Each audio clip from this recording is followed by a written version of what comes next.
বন্ধুরা আজকে একটা নতুন খাবার ভিডিও নিয়ে চলে আসলাম। আজকে অনেক কিছু আছে খাবারে। আজকে আছে শাক ভাজা, পনির পটল ভাজা, মাছের ঝাল,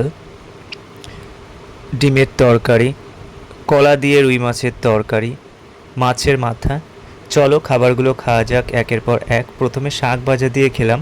শাক ভাজাটা খেতে কিন্তু খুব ভালো লাগলো। আমার শাক ভাজা খেতে খুবই ভালো লাগে।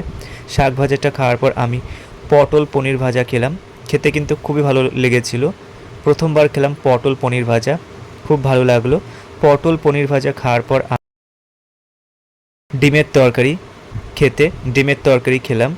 মুরগির ডিম রান্না করেছে আজকে। ডিমের তরকারিটা খেতে কিন্তু খুবই ভালো লাগলো। দেখো, জোড়া ডিম খেলাম আজকে। ডিমের তরকারি খাওয়ার পর আমি তারপরে খেলাম রুই মাছের ঝাল। রুই মাছের পেটি দিয়েছে আজকে আমাকে একটা। খেতে কিন্তু খুবই ভালো লেগেছিল রুই মাছের ঝালটা। দেখো, রুই মাছের ঝাল খাওয়ার পর তারপরে রুই মাছের মাথা খেলাম। খুবই ভালো লাগে রুই মাছের মাথা। দেখো, গোটা একটা মাথা দিয়েছে, খেলাম। খেতে কিন্তু খুবই ভালো লাগলো রুই মাছের মাথাটা। দেখো, রুই মাছের মাথা খাওয়ার পর আমি তারপরে কলা আলু দিয়ে যে তরকারি রান্না করেছিল সেটাই খেলাম। আর এদিকে আছে আবার ডিম সিদ্ধ দিয়েছে, ডাল সিদ্ধ দিয়েছে আরও। দেখো,